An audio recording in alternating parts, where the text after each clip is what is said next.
Gabriela Rivadeneira.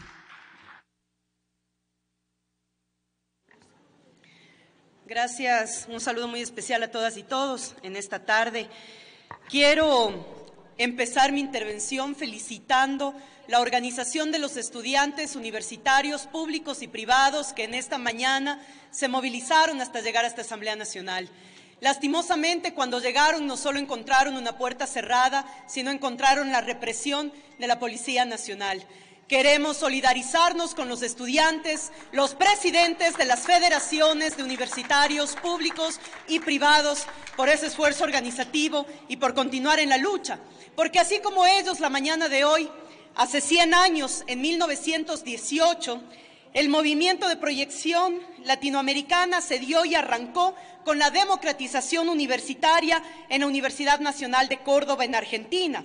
Fue el cogobierno, un principio que nace desde este movimiento reformista denominado Reforma Universitaria que se gestó en Córdoba. No es extraño escuchar, y tendríamos entonces que repetir, que 100 años los universitarios han practicado una política populista.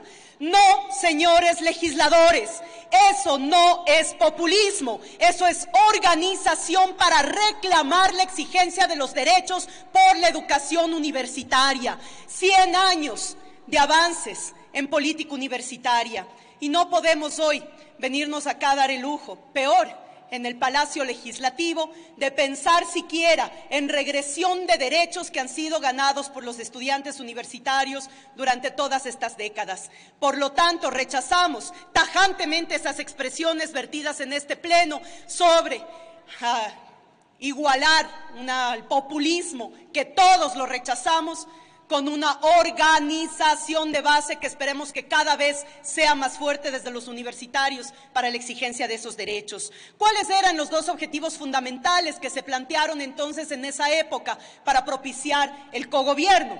El primer objetivo era expresar internamente la autonomía universitaria respecto a los poderes oligárquicos. Y el segundo objetivo, democratizar la universidad con el propósito de romper el monopolio donde un grupo cerrado y reducido de profesores y autoridades tenían el control absoluto para tomar decisiones en términos de elección de autoridades, administración y decisiones de cuestiones académicas.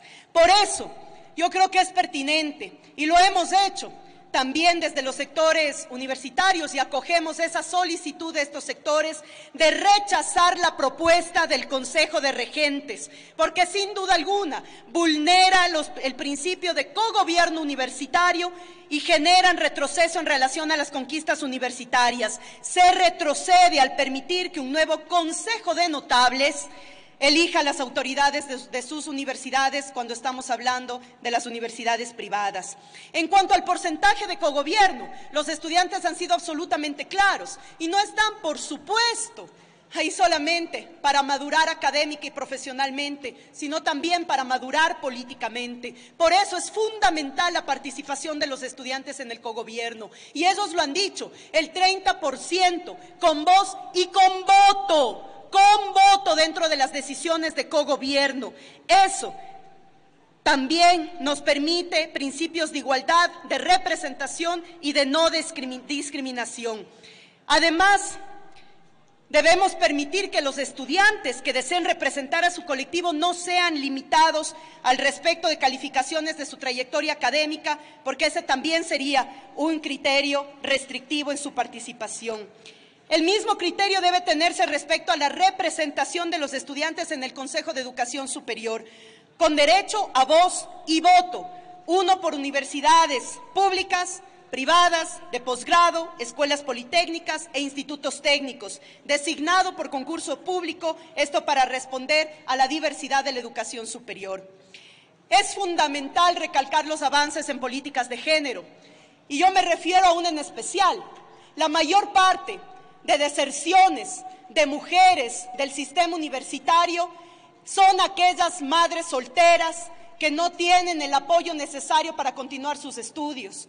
Por eso es fundamental que en estas reformas y en esta ley que ampara el sistema universitario, se reconozca y se exija en las universidades públicas y privadas la existencia de guarderías para fomentar la protección, el cuidado no solamente de niñas y niños, sino y principalmente de las mujeres estudiantes universitarias y garantizar su permanencia en el sistema superior. Hay otro de los temas que ha sido planteado en estas reformas y es sobre los rectores de las universidades. Se pretende suprimir la disposición transitoria que otorga un nuevo plazo para adquirir el título de PH o su equivalente, como aquí bien se lo ha mencionado. No obstante, se debe considerar la inversión del Estado que ha realizado durante los últimos 10 años para sustentar el costo de estudio de doctorado de estudiantes que han retornado al país y que hoy por hoy ya podrían ocupar esos cargos en las diferentes universidades. Y aquí, a propósito de otra de las críticas que se realizó en este pleno, decir que estoy absolutamente de acuerdo en la revocatoria de mandato de los rectores, especialmente cuando impidan la representación estudiantil en las decisiones de cada una de las universidades. Eso es pensar en que la colectividad universitaria, la llamada familia universitaria, realmente tengan todos una participación efectiva al momento de las decisiones dentro de la educación superior. Sobre la categorización de las universidades, pensar siquiera en aquella propuesta de que tiene que eliminarse la categorización y que las universidades queden bajo su propio sistema de autoevaluación, sin duda alguna es un retroceso histórico dentro de la educación superior. Por lo tanto, esta categorización lo que permite es justamente la mejoría de la calidad. Recordemos, la peor discriminación es tener malas universidades y ojalá sea una premisa que comande el análisis de estas reformas a la Ley de Educación Superior. Con ello, consideramos y reivindicamos el reconocimiento de que la educación superior es un bien público, social y de derecho humano del que los Estados tienen la obligación y el deber fundamental de actuar para garantizar este derecho, tal como se sostuvo en la Declaración de Cartagena del 2008. Debe ser la expresión de una sociedad equitativa. En cuanto a las becas, esta mañana en las afueras de la Asamblea, mientras los estudiantes eran reprimidos por la policía, gritaban algunas consignas, y una de esas consignas era para la protección de la política de becas. Sí, la política de becas. Por lo tanto, esperamos que también las becas, que no solamente deben mantenerse, sino ampliarse a quienes no tengan la posibilidad económica de acceder a la educación, porque esta tiene que ser inclusiva y mantener el criterio de calidad que fueron defendidos durante estos últimos 10 años.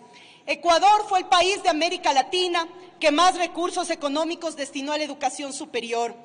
Fue el tercer país con más becarios en el mundo con relación a su cantidad poblacional. Ahora vemos con dolor cómo se quiere restringir y, peor aún, retroceder en la política de becas, especialmente de las becas por excelencia. Pero lo de esta mañana de los jóvenes universitarios fue solamente una demostración de que la organización es capaz no solamente de movilizarse, sino de manifestarse y de proponer la progresividad de los derechos, la gratuidad de la educación como reza en nuestra Constitución, pero sobre todo recordarnos que los legisladores estamos aquí para garantizar los derechos constitucionales, el avance, el progreso y la ampliación de los mismos. Así que esperamos, colegas parlamentarios, y a la ponente o proponente de este proyecto de ley en esta tarde, que también cuidemos como un tesoro a aquellos becarios que son los que regresan al país para promover una transformación del sistema, una transformación de un sistema dominante a un sistema para las mayorías del pueblo ecuatoriano. La educación para todos, educación gratuita, becas para disminuir las brechas de pobreza.